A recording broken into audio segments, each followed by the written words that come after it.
A'udzubillahiminasyaitonirrajim. Bismillahirrahmanirrahim. Assalamualaikum warahmatullahi wabarakatuh. Waalaikumsalam warahmatullahi wabarakatuh. Eh, Selamat malam, teman-teman. Kita jumpa lagi di mata kuliah Interaksi Manusia dan Komputer. Materi kali ini tentang user experience dan user experience design ya. Bagi teman-teman yang lagi di jalan atau yang masih beraktivitas kerja, monggo nggak apa-apa, disambi aja. Saya yakin karena teman-teman juga memang output atau goalnya adalah tentang ilmuannya, saya yakin bisa mencari referensi-referensi lainnya terkait proses belajar mengajar pada mata kuliah IMK ini. User experience dan user experience design ini berkaitan ya dari materi-materi sebelumnya, tentu saja seperti ragam dialog, user interface, atau pada materi-materi awal sebelumnya. Jadi di dalam user experience ini, yang pertama adalah pengertian dari user experience. Pengertiannya adalah user experience ini cara mengungkapkan atau meluapkan perasaan pengguna atau user ketika telah berhadapan dengan sebuah sistem aplikasi. Hal ini tentu meliputi dari semua persepsi pengguna ya, mengenai kepraktisan dari aplikasi itu sendiri dalam menggunakan sebuah perangkat lunak ya, kemudahan-kemudahannya, tapi intinya itu dia itu subjektif. Subjektif itu maksudnya adalah tentu saya dengan teman-teman atau pengguna yang lain bisa mengatakan bahwa aplikasi A itu baik secara desain, tapi tidak kepada aplikasi B. Contohnya adalah teman-teman nyaman menggunakan Tokopedia, sedangkan teman-teman yang lainnya lebih nyaman menggunakan Shopee atau bahkan Lazada ya, yang sudah sedikit ketinggalan sebenarnya, karena memang tidak ada updating. Nah, jadi di dalam user design itu pada dasarnya sifatnya adalah bersifat subjektif. Jadi bisa menurut kita bagus, tapi belum tentu menurut orang lain demikian atau bagus juga. Karena penilaian itu kan datangnya dari kita pribadi ya. Kenapa? Karena bisa jadi ada yang orang menyukai tampilan warna desain biru, tapi ada juga yang menyukai warna desain itu katakan hijau lumut dan seterusnya ya. Jadi itu tergantung atau user experience ini bersifat subjektif. Penilaian tergantung kepada user atau penggunanya masing-masing. Di dalam user experience ada beberapa aspek. Yang pertama adalah bisakah pengguna menggunakan aplikasi tersebut? Artinya aplikasi itu apakah bisa digunakan atau cuma sekedar dummy atau trial and error. Yang kedua, apakah user bisa menggunakan fitur pencarian di dalam aplikasi tersebut.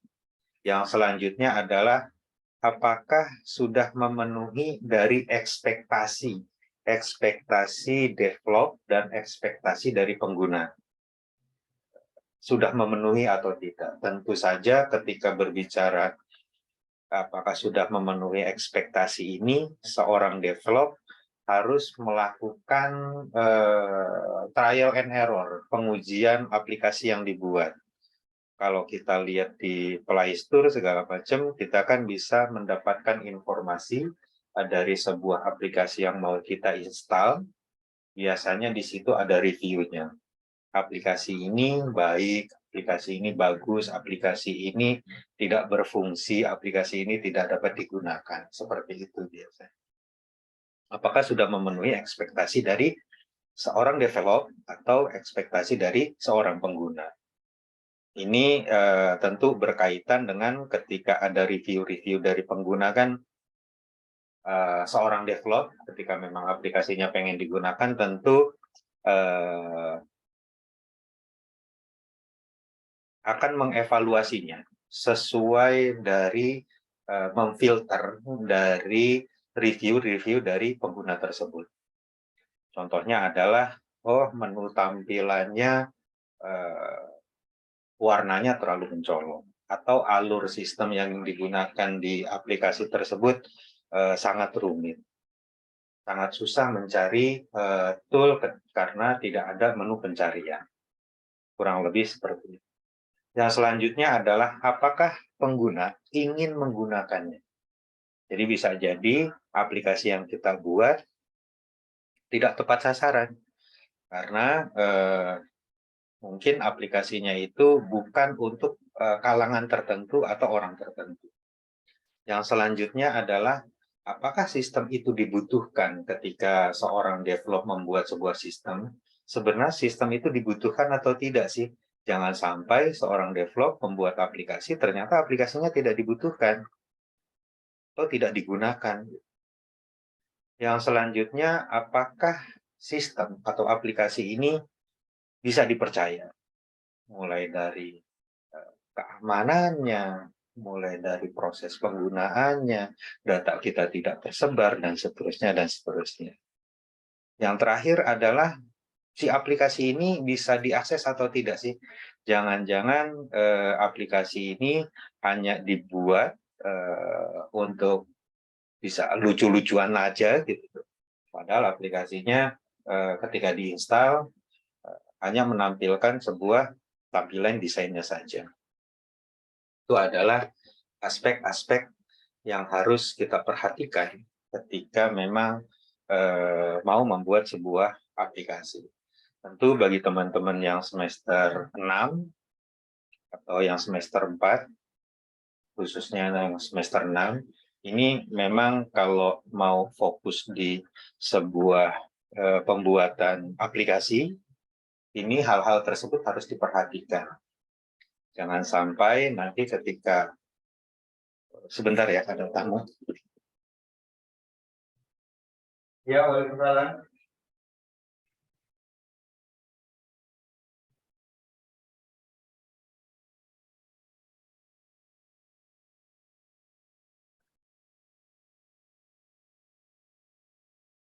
Oke, benar.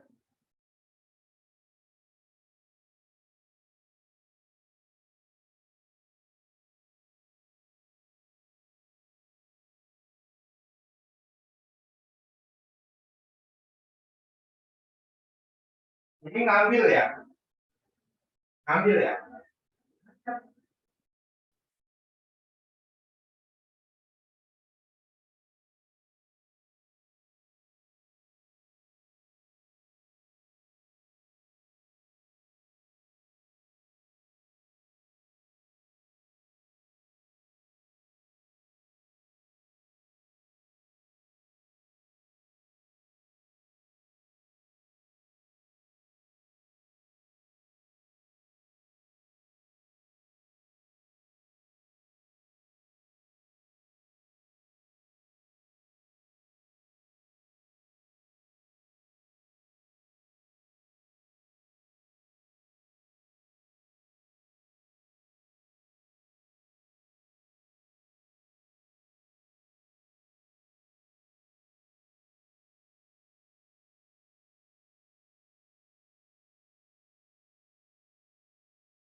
Maaf ya, ada iklan sebentar. Eh, Sampai tadi bisa diakses atau tidak? Jadi itu aspek-aspek dari user experience. Jadi ketika memang teman-teman yang semester 6, mungkin sekarang yang udah kerja praktek ya, ketika memang teman-teman memang mau membuat sebuah sistem, yang pertama yang harus diperhatikan adalah tempat di mana teman-teman kerja praktek tersebut. Tentu sistem yang dibuat adalah bisa memecahkan permasalahan yang ada di lokasi. Membantu. Kenapa? Karena kan akhirnya sistem yang dibuat itu digunakan oleh perusahaan tersebut. Atau di kampus kita lah. Ketika teman-teman mengatakan mau membuat aplikasi apa nih? Contohnya aplikasi presensi atau absensi online gitu. Berhubung di kampus kita kan tuh belum ada tuh. Kalau memang mau dibuat bisa saja itu. Jadi membuat presensi online untuk pegawai atau untuk dosen itu sendiri. Nanti aplikasinya itu bisa diteruskan menjadi sebuah skripsi atau tugas akhir ya. Jadi kalau seandainya teman-teman nanti KP, baiknya memang berkelanjutan supaya tidak memakan waktu terlalu banyak. Kalau seandainya teman-teman yang saat ini KP-nya adalah mengenai aplikasi, baiknya di tugas akhir itu dilanjutkan mengenai aplikasi tersebut. Boleh saja sih memang kalau seandainya teman-teman katakan KP-nya adalah aplikasi, di tugas akhirnya katakan teman-teman Jogja berkecimpung di jaringan gitu kan. Tugas akhirnya adalah jaringan. Tidak masalah, hanya saja mungkin membutuhkan waktu ya. Karena yang seharusnya tinggal meneruskan, jadi teman-teman harus membuka lembaran baru lagi. Itu yang harus diperhatikan dari aspek-aspek dari user experience. Selanjutnya adalah ada alasan pentingnya dari user experience. Alasan pentingnya itu yang pertama adalah memudahkan pengguna. Jadi user experience di zaman sekarang ini akan mempermudah pengguna dalam menggunakan sebuah produk atau suatu produk. Karena sebuah produk harus memiliki aspek-aspek terkait dengan user experience itu sendiri. Hal ini berkaitan juga dengan aspek kemudahan dari penggunaan dari produk itu sendiri. Produk yang ingin kita tampilkan atau produk yang ingin kita develop, kita buat.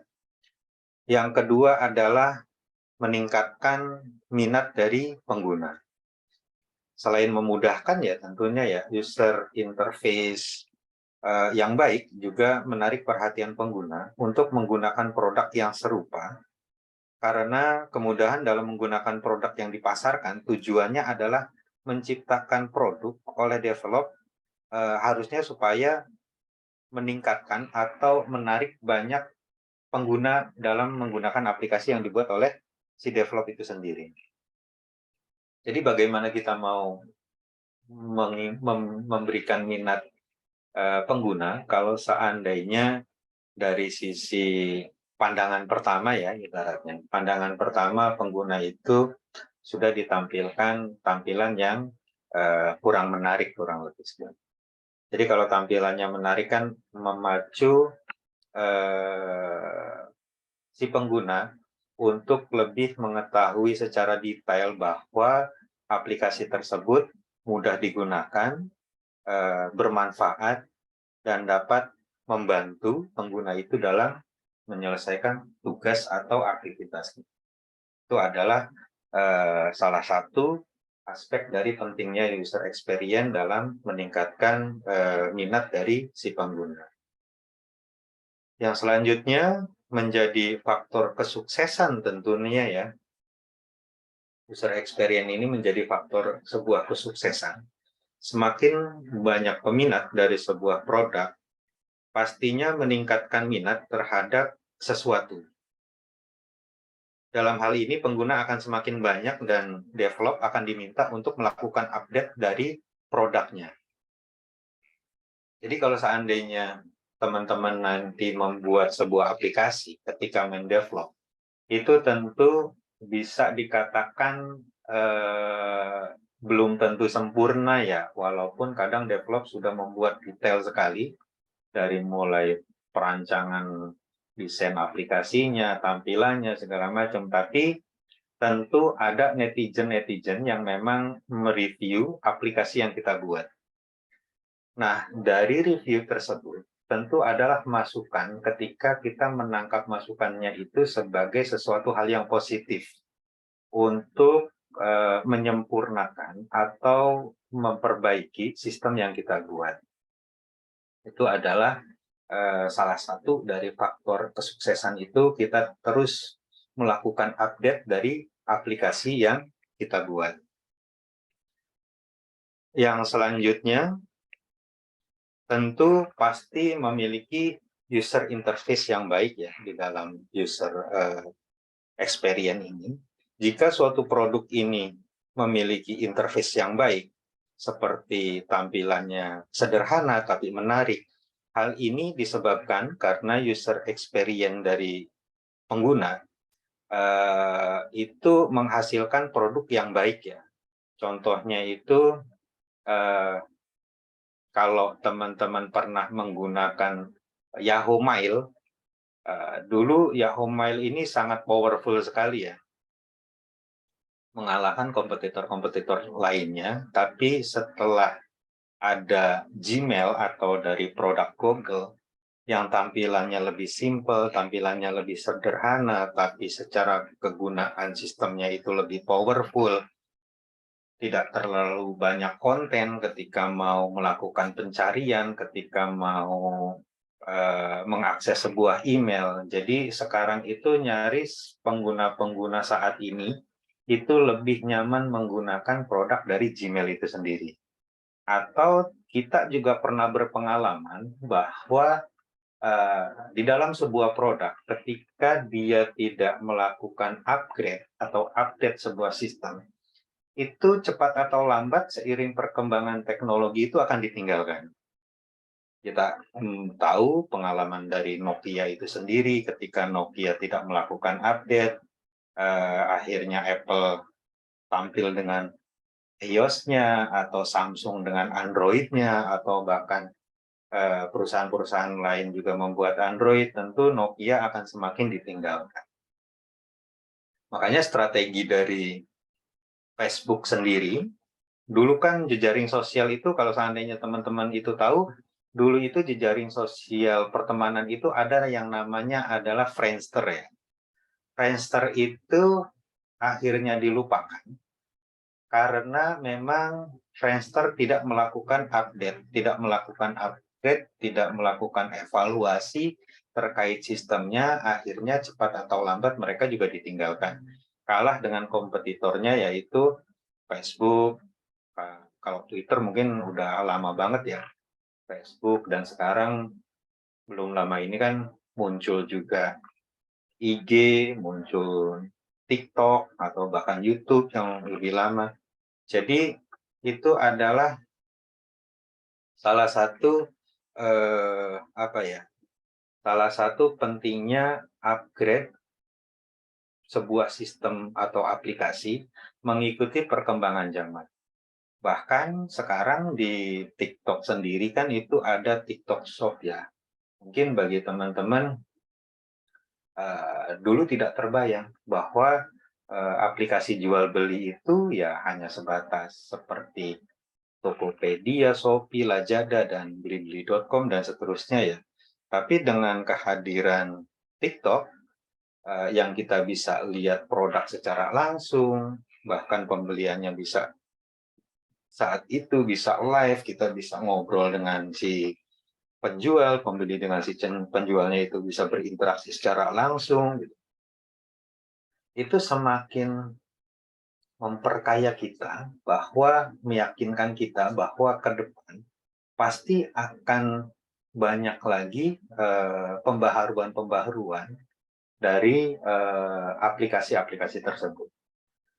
Karena memang aplikasi-aplikasi tersebut juga mengikuti dari perkembangan teknologi informasi atau perkembangan zaman itu sendiri. Samping memudahkan, membuat nyaman, baik si penjual maupun si pembeli merasa aman karena memang proses jual belinya juga meminimalisir penipuan karena ada security yang ketat baik dari TikTok, Shopee ataupun Tokopedia. Itu adalah salah satu update dari pengembang-pengembang aplikasi tersebut. Yang selanjutnya adalah menjadi pesaing produk lain. Seperti yang disampaikan tadi ya, yang menjadi pesaing produk lain itu tentu saja medsos-medsos sekarang kan saling berlomba-lomba ya, memberikan fitur-fitur terbaiknya, memberikan update-update dari aplikasi yang mereka buat, seperti Facebook sendiri sekarang sudah lebih update, apalagi TikTok yang barusan saya sampaikan, bukan cuma sekedar memberikan konten di sebuah medsos, akan tetapi dapat menjadikan suatu bisnis tambahan ya bagi teman-teman mungkin yang bisa memanfaatkan dari atau punya kelebihan dalam mengeksplor diri untuk mencari atau mendapatkan keuntungan dari media sosial tersebut. Bisa berjualan, bisa membuat konten, dan seterusnya ya. Jadi sekarang itu model pendapatan, model kita dalam mendapatkan finansial, itu tidak melulu dalam mendapatkan pekerjaan di real, di kehidupan nyata, akan tetapi melalui medsos pun, bagi teman-teman yang punya kemampuan, bagi teman-teman yang memiliki keunggulan dalam bersaing ya, bisa mencoba peruntungan menggunakan media sosial.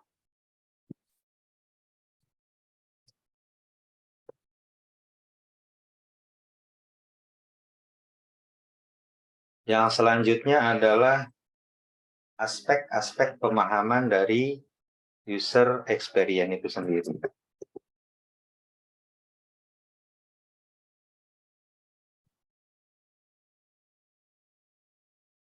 Yang pertama, berubah-ubah.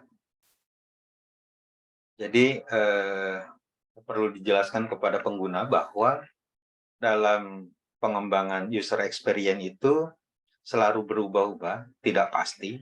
Seperti Google sendiri, WhatsApp itu sendiri, terus update ya, dan Twitter seperti yang teman-teman tahu ya, pasti memiliki fitur yang berubah-ubah mengikuti perkembangan zaman atau permintaan dari si penggunanya, feedback dari si penggunanya, mengikuti perkembangan zaman atau perkembangan teknologi ya, fitur-fitur terbaru ya.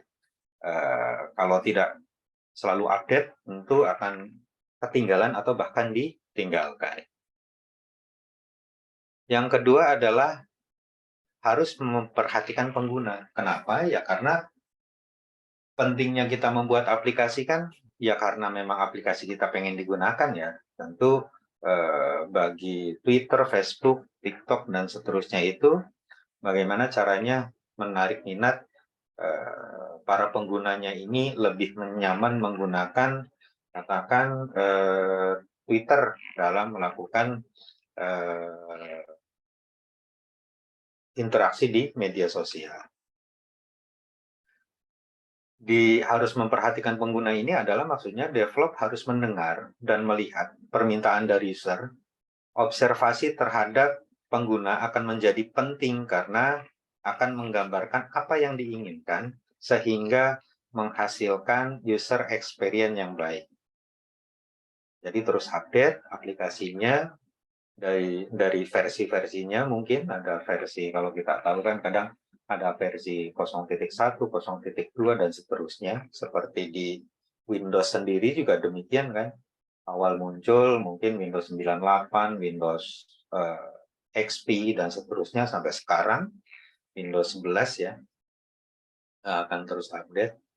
Yang selanjutnya tidak memiliki metodologi. Maksudnya adalah user experience ini tidak memiliki langkah-langkah yang harus diikuti secara struktural ya. Katakan atau sesuai ada standarnya gitu. Enggak seperti itu. Jadi karena user experience ini melakukan pendekatannya itu bukan menggunakan tahapan standar, tapi lebih kepada tahapan-tahapan feedback dari penggunanya. Nanti ketika memang ada feedback, masukan-masukan dari pengguna, itu akan disaring oleh seorang developer, akhirnya muncullah sebuah konsep pembaharuan dari si aplikasi tersebut. Yang selanjutnya adalah bukan user interface. Tentu ya, kita tahu bersama bahwa user interface dengan user experience ini berbeda. Nanti teman-teman bisa browsing di Google mencari informasi apa sih perbedaan dari user interface dan user experience ini. User experience itu penerapannya lebih kepada ya user interface-nya itu sendiri. User experience ini digunakan sebagai landasan dari si user interface. Sebagai landasannya ya dalam pembuatan sebuah produk yang ingin kita develop. Selanjutnya ada testing pada pengguna. Testing ini diperlukan ya, karena tentu saja ketika kita memang mau membuat sebuah produk aplikasi, tentu kita harus melakukan testing dulu, meluncing dulu aplikasinya tersebut. Apakah aplikasi yang kita buat itu bisa berdampak atau bisa mendapat perhatian siapa saja penggunanya. Ketika memang kita sudah memberikan testing kepada pengguna, tentu pengguna akan memberikan review ya. Apakah aplikasi ini bukan hanya sekedar nyaman digunakan, apakah memang aplikasi ini mudah, efektif, efisien, dan dapat membantu si pengguna dalam menyelesaikan sebuah permasalahan. Yang selanjutnya, ini sudah dijelaskan, bukan terkait hanya tentang kemudahannya saja, akan tetapi aspek-aspek lainnya juga harus diperhatikan. Yang selanjutnya, sulit dikerjakan sendiri. Tentu saja di dalam user experience ini membutuhkan sebuah tim ya. Sebuah tim ini nanti akan bekerja, siapa dan apa tupoksinya untuk bagian dari research itu sendiri, bagian dari prototype sebuah sistemnya, ada yang bagian mengevaluasi sebuah struktur dari sistem, bagaimana caranya memberikan kemudahan bagi pengguna dalam menggunakan aplikasi tersebut. Yang terakhir, setelah itu sudah selesai semua, adalah uji coba lagi. Uji coba lagi, launching lagi aplikasinya, apakah dari update tersebut sudah sesuai dengan harapan si penggunanya ataupun tidak. Seperti itu. Ketika memang teman-teman sekarang ada yang kerja praktek, tentu kan harapannya adalah sebuah perusahaan itu dapat terbantu sama teman-teman ketika memang teman-teman mencoba membantu perusahaan dalam mendigitalisasi produk yang selama ini dibuat secara manual oleh perusahaan.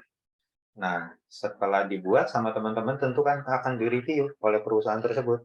Apakah memang sudah sesuai harapan dari perusahaan tersebut atau tidak? Ya kalau tidak, terus dilakukan perbaikan ya, dilakukan evaluasi.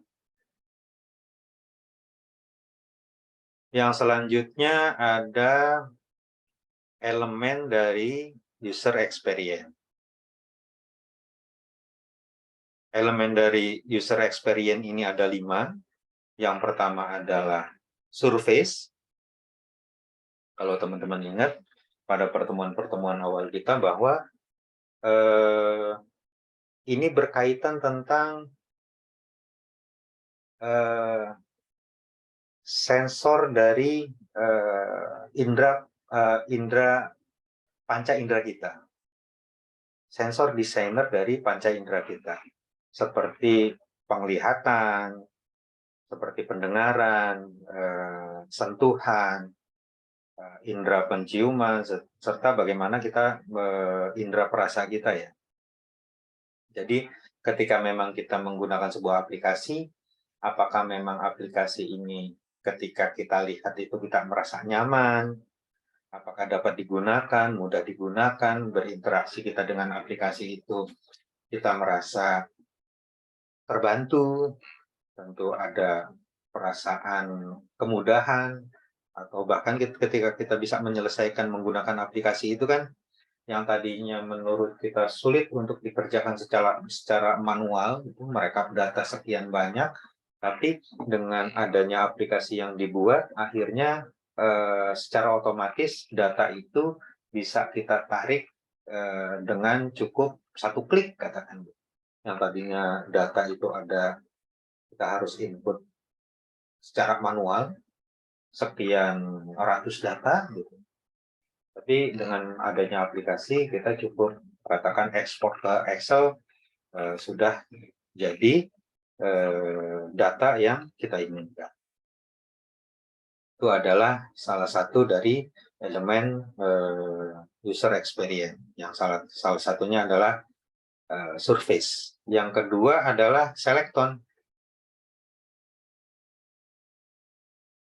Skeleton ini berguna untuk memikirkan interface design yang meliputi dari atribut ya, atribut produk-produk yang ingin kita tampilkan di dalam aplikasi atau program yang kita buat.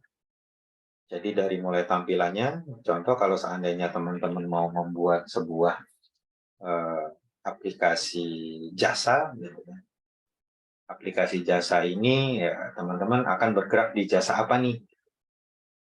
Hanya sekedar data dan informasi, menyembuhkan data dan informasi, atau bahkan teman-teman ingin membuat sebuah aplikasi jual beli untuk mampu menyaingi Tokopedia sama Shopee dan sebagainya. Jadi memang harus diperhatikan dari beberapa atribut-atribut produk yang ingin kita tampilkan. Ada pengelompokan-pengelompokan dari produk yang ingin kita tampilkan. Yang selanjutnya ada struktur ya. Jadi di dalam elemen user experience ini harus ada struktur. Struktur di sini bermakna untuk memahami perilaku dan pemikiran si pengguna atau si user. Dengan tujuannya adalah memahami dalam penentuan struktur produk agar sesuai dengan keinginan dari si pengguna. Struktur produknya ini akan seperti apa? Contoh, kita mau melakukan pencarian di produk jual beli, katakan elektronik. Nah, di elektronik itu tentu alangkah baiknya kita tampilkan juga elektroniknya ini jenisnya apa. Ada jenisnya katakan pengelompokan, ada mungkin komputer, di komputer itu juga diklasifikasi lagi brand mereknya, dan seterusnya, atau bahkan di dalam komputer itu sendiri kan banyak komponen lainnya ya, katakan dikelompokkan lagi jenis-jenisnya sesuai, katakan ada hard disk, ada RAM, ada VGA, ada yang terpisah, monitor dan keyboard, mouse dan sebagainya. Itu harus diperhatikan ya, agar si pengguna tidak kebingungan ketika disuguhkan dengan menu tampilan tanpa ada pengelompokan gitu kan.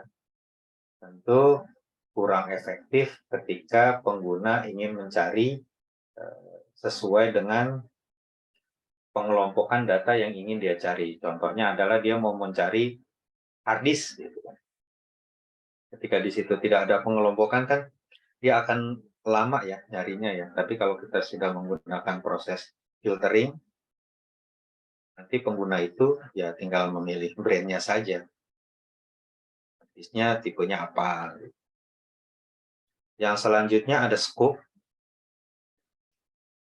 Scope ini berguna untuk memilih apa yang akan dibuat dan apa yang tidak akan dibuat. Jadi tidak melulu, tidak semuanya itu harus kita tampilkan.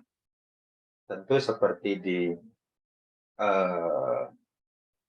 folder kita itu sendiri ya. Di folder itu kita itu sendiri kan ada yang memang harus file kita simpan dan ada juga kadang file yang nggak perlu kita simpan. Jadi untuk meminimalisir terlalu banyaknya produk yang kita tampilkan, jadi harus adanya scope ya. Jadi sifat dari produk ini ya fungsional gitu tuh. Bisa fungsional, bisa sebagai sebuah informasi saja. Itu adalah scope. Dan selanjutnya ada strategi. Di dalam strategi ini intinya adalah bagaimana user menggunakan produk dan bagaimana produk yang dibuat ini sesuai dengan kebutuhan yang diinginkan oleh si user itu sendiri. Seperti yang tadi ketika teman-teman pakai pada sebuah perusahaan, jadi intinya apa yang diharapkan oleh si perusahaan, kita membuatnya itu sesuai dengan apa yang dibutuhkan saja. Jadi walaupun memang menurut kita itu baik, bagus, tapi penilaian dari perusahaan kan ketika memang mereka tidak meminta produk itu untuk ditampilkan kan, kita juga tidak perlu menampilkan ya. Jadi baik tidaknya itu tergantung dari apakah pengguna itu membutuhkan suatu produk ataukah tidak membutuhkan suatu produk. Itu juga kita harus perhatikan ya, karena itu salah satu dari elemen dari user experience itu sendiri.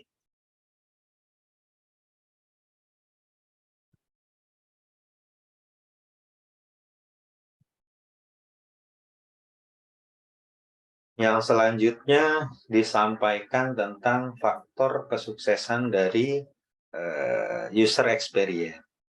Yang pertama ada utility. Utility ini untuk mengetahui nilai atau rating subjektif dari suatu isi fungsi dari batasan-batasan tertentu yang disesuaikan dengan target-target tertentu ya. Yang selanjutnya ada accessibility.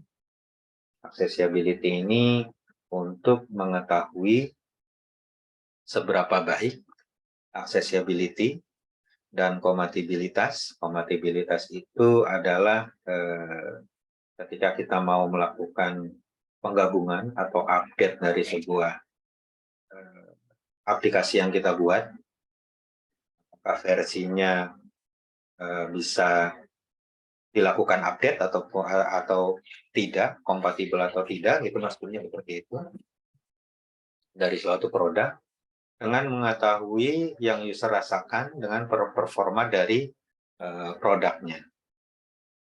Yang selanjutnya ada usability. Usability ini yang kita ketahui bersama adalah untuk mengetahui seberapa efektif dan memuaskan dari aplikasi yang kita buat ketika pengguna itu mencoba melakukan interaksi dengan aplikasi yang sudah kita buat. Yang selanjutnya ada brand promise. Brand promise ini untuk mengetahui apakah produk kita ini sesuai dengan keinginan user ataukah memang belum sesuai dengan apa yang diharapkan dari si user atau pengguna itu sendiri. Itu adalah salah satu atau faktor-faktor kesuksesan dalam membuat sebuah aplikasi. Jadi bukan berarti kita memiliki idealis harus membuat sebuah aplikasi itu sesuai keinginan kita ya, ketika memang produk itu digunakan oleh sebuah perusahaan. Berbeda cerita ketika memang kita mau membuat sebuah aplikasi yang sifatnya adalah untuk pengguna secara luas. Kalau perusahaan itu kan dibutuhkan ketika memang skup terkecil ya. Jadi skup terkecil itu hanya di perusahaan tersebut. Jadi kalau seandainya skupnya luas kan siapa saja bisa menggunakan ya. Tentu kita harus memperhatikan dari keinginan dari perusahaan tersebut.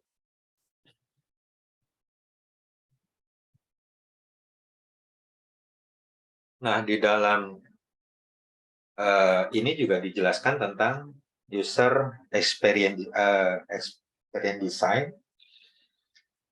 User experience design ini mempunyai sebuah makna, yaitu proses yang dilakukan oleh si develop atau si pembuat aplikasi mencoba untuk menentukan desain apa yang terbaik untuk pengguna dengan mengacu pada pengalaman pengguna yang melibatkan kondisi yang dibutuhkan oleh pengguna. Seperti disampaikan tadi, penggunanya adalah perusahaan, tentu kita harus memperhatikan apa yang memang diharapkan oleh perusahaan tersebut. Karena memang tujuannya kan digunakan oleh perusahaan ya. Berbeda cerita ketika memang target kita bukan skup terkecil dari si perusahaan tersebut. Tujuan dibuatnya dari user experience design itu, ialah untuk membuat sebuah interaksi yang sangat efisien ya, dan sederhana mungkin ya, dalam mencapai tujuan yang diinginkan oleh si user itu sendiri. Jadi ketika memang kita membuat sebuah user experience design, tentu kita harus konsultasikan juga dengan perusahaan yang kita maksud agar desain yang kita buat ini mewakili dari brand atau perusahaan yang memang membutuhkan atau kita buatkan aplikasinya. Selanjutnya ada komponen-komponen dari user experience design. Yang pertama adalah usability, yang kita tahu adalah kemudahan. Desain interaksi itu sendiri, bagaimana kita membuat sebuah desain ini dapat membantu ketika pengguna ini merasa nyaman dalam menggunakan aplikasinya, seperti yang di ragam dialog ya, ada feedbacknya, ada interaksinya, kapan memang harus melakukan input datanya, kapan harus prosesnya, kapan harus outputnya, segala macam. Yang selanjutnya adalah desain visual secara keseluruhan, secara tampilan, apa memang sudah baik, tentu harus diperhatikan ketika memang teman-teman mau membuat sebuah aplikasi. Desain visual ini memang salah satu poin, karena memang dalam sebuah aplikasi tentu yang pertama kali kita lihat kan apakah secara tampilan ini menarik atau tidak. Ketika sudah menarik atau tidak, tahapan selanjutnya adalah aplikasi ini mudah digunakan atau tidak. Setelah mudah digunakan atau tidak, tahapan selanjutnya adalah apakah aplikasi ini membantu kita dalam menyelesaikan tugas atau pekerjaan kita atau tidak. Selanjutnya ada lagi fitur yang harus disediakan itu, apakah di situ ada fitur dalam mencari informasi lebih detail ketika memang kita tersesat atau kita membutuhkan informasi lain. Ada menu info, ada menu help, atau ada menu searching gitu yang dapat membantu ketika memang kita mendapatkan kesulitan dalam melakukan interaksi dengan aplikasi itu tersebut. Yang selanjutnya ada informasi arsitektur, strategi konten, dan user research ya. Itu memang harus terus dikembangkan supaya aplikasi yang kita gunakan ini atau aplikasi yang kita buat ini berguna bagi user target yang ingin kita harapkan. Itu adalah komponen-komponen dari user experience design. Bagi teman-teman yang semester 6 yang sedang kerja praktek yang akan kerja praktek dipersiapkan dari sekarang. Kalau seandainya teman-teman merasa kesulitan, karena pengalaman saya itu sendiri, ketika memang kita tidak mencari informasi, atau bahkan kita itu malu untuk bertanya, akhirnya kita tersesat. Tersesatnya di mana? Ya akhirnya kita tidak selesai gitu tuh dalam menyelesaikan suatu mata kuliah yang memang seharusnya kita harus selesaikan, atau kerja praktek. Ketika memang teman-teman ini merasa kebingungan, tugas kami adalah membantu teman-teman dalam menyelesaikan materi yang diampu oleh teman-teman. Ketika teman-teman memang punya punya niatan untuk membuat sebuah aplikasi, akan tetapi teman-teman tidak ada wadah atau tidak ada teman-teman diskusi dalam membuat sebuah aplikasi tersebut. Di kita kan ada dosen pembimbing ya, jangan pernah malu untuk bertanya. Karena ketika memang teman-teman malu untuk bertanya, tentu teman-teman akan membutuhkan waktu lagi, teman-teman akan kesulitan lagi bagaimana membuat sebuah aplikasi itu. Setelah teman-teman bisa membuat aplikasi, tentu teman-teman juga harus membuat sebuah laporannya. Jangan pernah malu bertanya, karena tugas kami adalah membantu teman-teman untuk lulus tepat waktu dan mendapatkan nilai yang baik.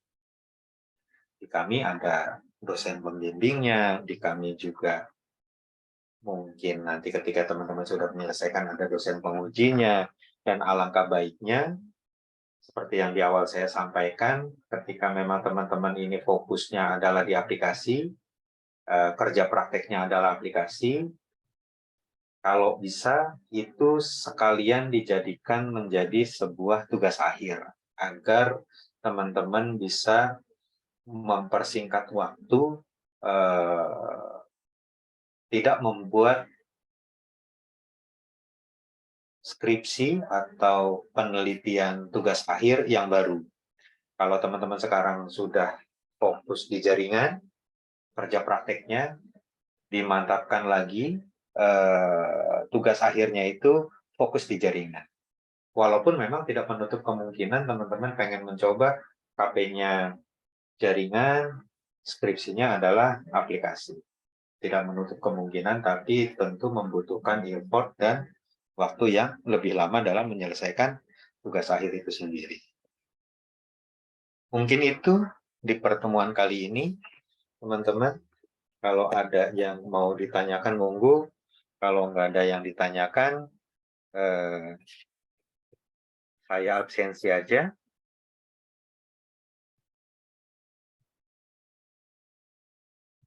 Atau kalau masih merasa kebingungan dalam memahami tentang user experience ini, baiknya teman-teman bisa browsing lagi,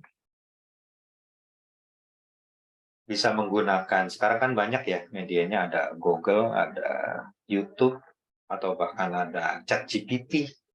Sekarang bisa menggunakan media-media tersebut dalam memahami, atau teman-teman bisa membedakan apa itu user interface, apa itu ya, user experience. Atau saya buat tugas saja nih ya, buat minggu depan ya. Ya, Pak. Wah mantap, kalau udah ya Pak, berarti mewakili ke semuanya ini. Boleh Pak, boleh Pak. Boleh, kalau boleh berarti gini.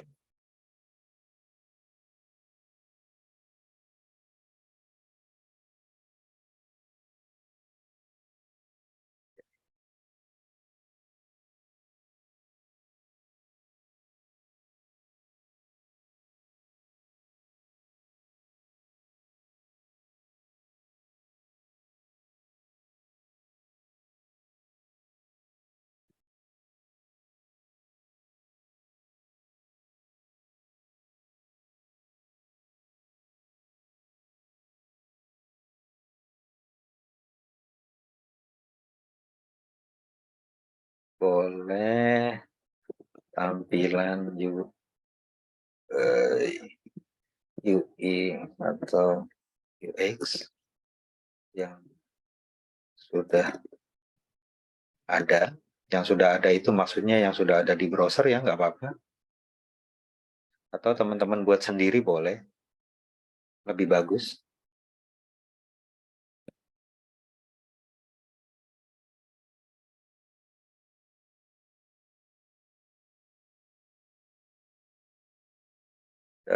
Terus jelaskan, yang penting teman-teman paham nih, jelaskan tentang UI UX itu sendiri.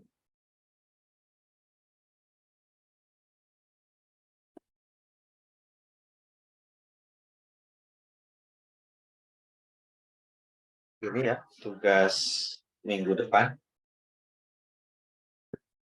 saya copy ke chat bagi teman-temannya yang tidak menyimak, silahkan disampaikan.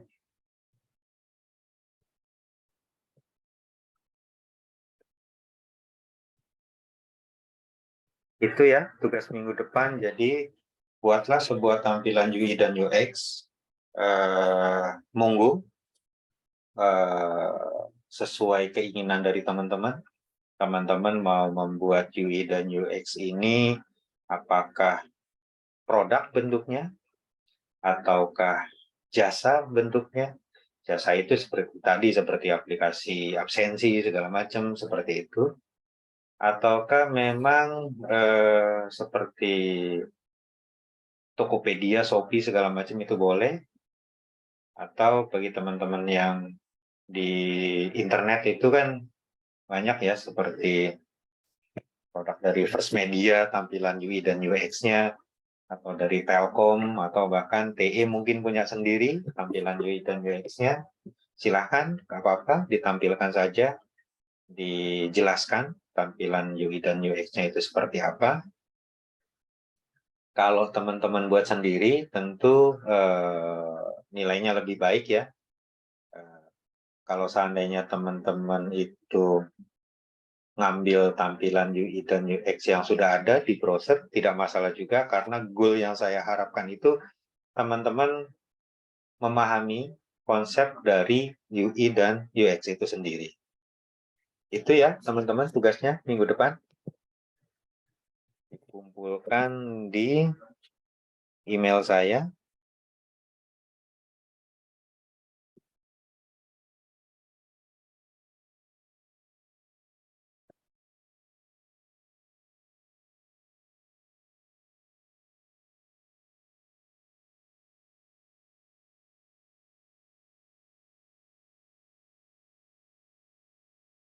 Atau melalui WA juga boleh.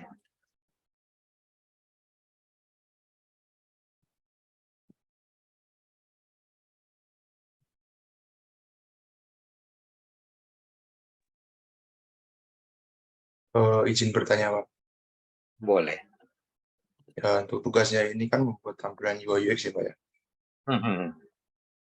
Boleh dispesifikin lagi, Pak, untuk tampilan mobile apps ataupun web ataupun apa tuh, Pak? Pada dasarnya yang penting saya sampaikan tadi, goal-nya adalah teman-teman memahami tentang UI dan UX. Jadi bagi teman-teman yang di mobile app boleh, di web juga boleh gitu. Monggo, senyamannya teman-teman. Inti goal dari pertemuan kali ini adalah teman-teman itu memahami tentang UI dan UX. Gitu aja. Jadi contoh kalau di mobile apps, teman-teman itu kan banyak lagi ya cabangnya ya. Bisa tentang jual beli, bisa tentang jasa, bisa tentang game, bisa tentang katakan sebuah informasi, katakan informasi pariwisata segala macam itu boleh ya. Monggo teman-teman nyamannya atau mau fokusnya, siapa tahu teman-teman mau fokus membuat aplikasi ini memang tujuannya buat selanjutnya, buat KP atau buat skripsi segala macam seperti itu. Nama, NIM, jurusan. Berberapa gitu ya. Monggo di capture. Saya kopikan ke sini.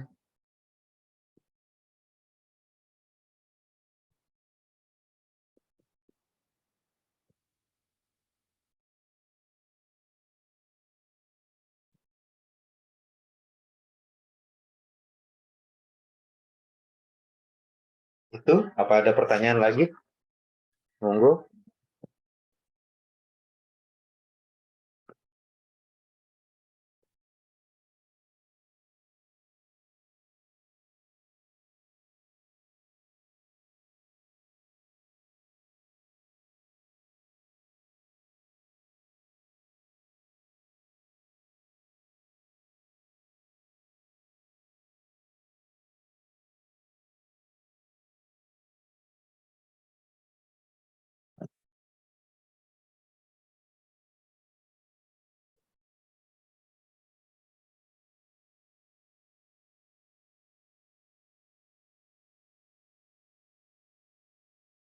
Yang cewek ini, yang Mbak Nanda ini aktif sekali ya.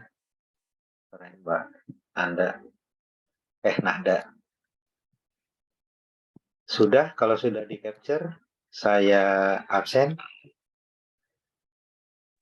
Sudah, Pak. Sudah, Pak. Mantap.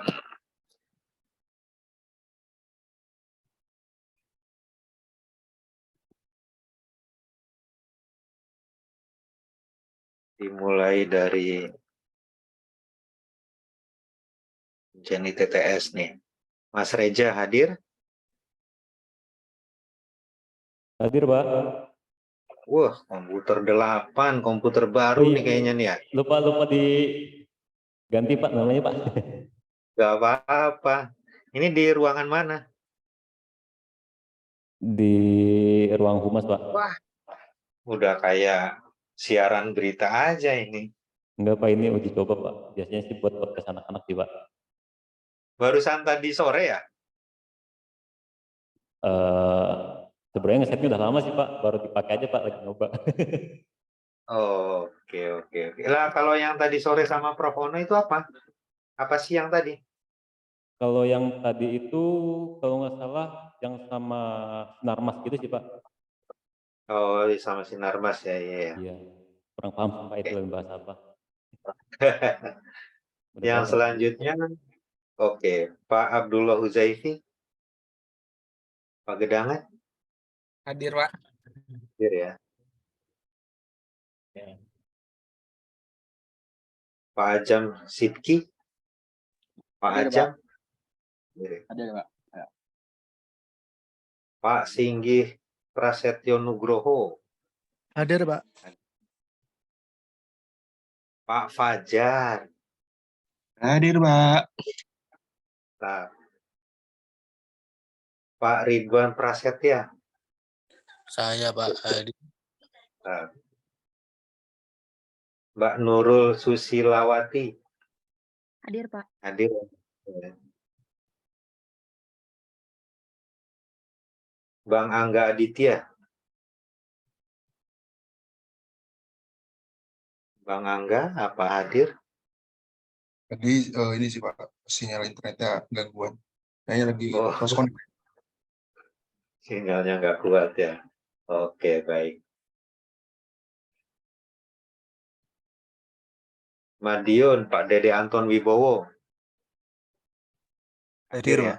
Iya, Pak, hadir. Pak Cahyo, Hadir Pak.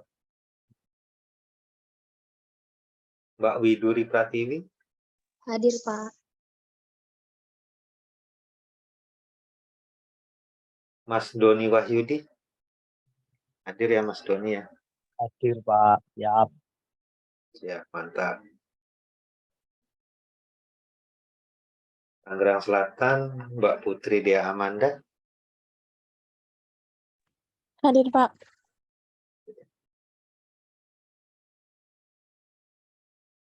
Pak Rifki Setiawan, Jogja. Hadir. Pak Rifki Setiawan. Temennya ini mana? Ada yang belain?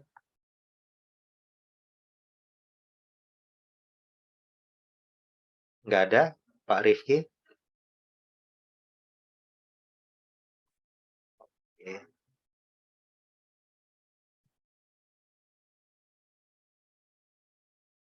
Pak Leonis Firdaus, tetangga, Pandeglang, Hadir Pak. hadir ya. Di Tangsel apa lagi di Pandeglang ini? Di Tangsel Pak. Tangsel ya. Pak Fajar Nur Sidik. Pak Fajar.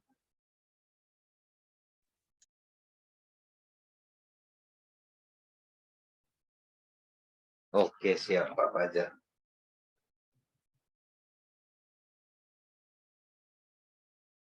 Pak Atta, hadir.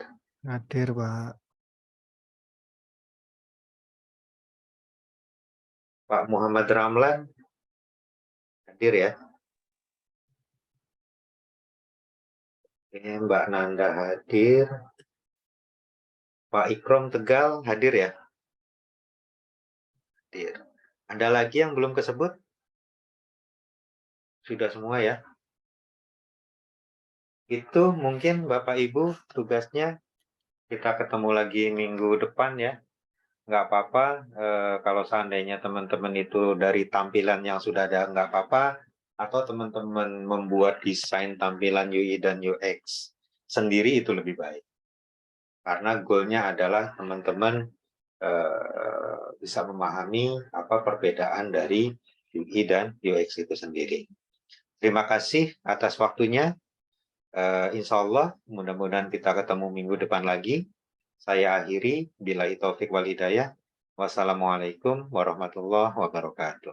Waalaikumsalam. Waalaikumsalam warahmatullahi wabarakatuh. Terima kasih Pak. Terima kasih Bapak-Bapak, Ibu-Ibu.